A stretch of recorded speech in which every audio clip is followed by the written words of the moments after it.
Nesters, we hope you are all doing well. This is the 4th episode and it's about insecurity and low self-esteem.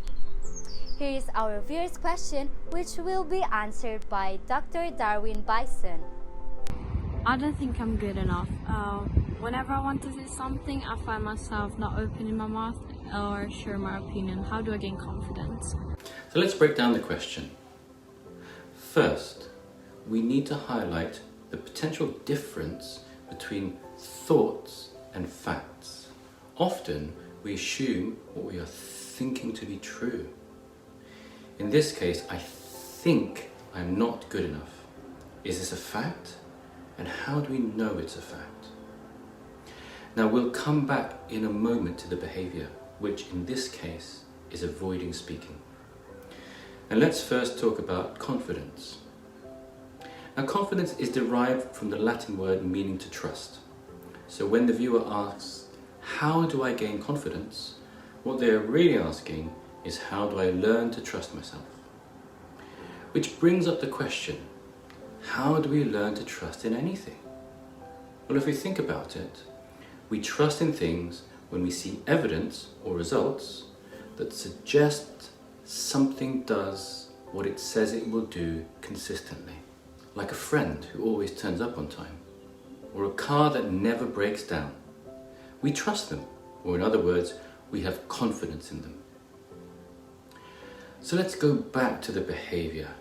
How do we learn to trust ourselves when all we see is ourselves not opening our mouths and sharing our opinion?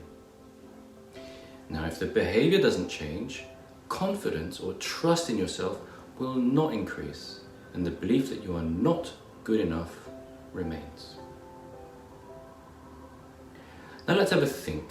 What might happen if we did speak up? What might we discover? Now, like with any new thing, it will be frightening.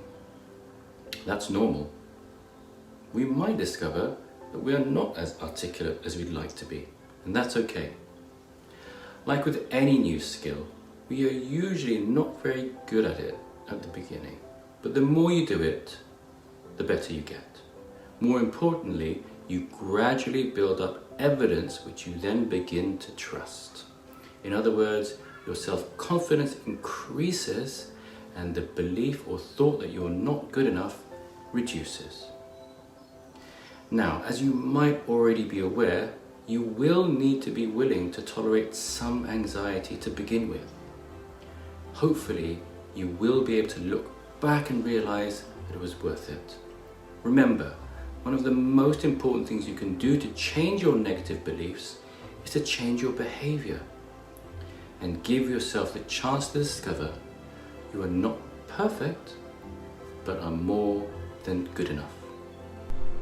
This can be a reminder for all of us that we are good enough and that our opinion matters.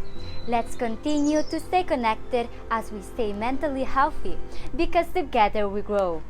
I am Erianne Celestino. We'll live in interesting times.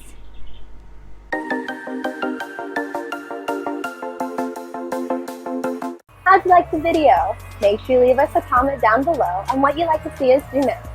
And don't forget to follow us on all of our social media at Digital. See you in the next video.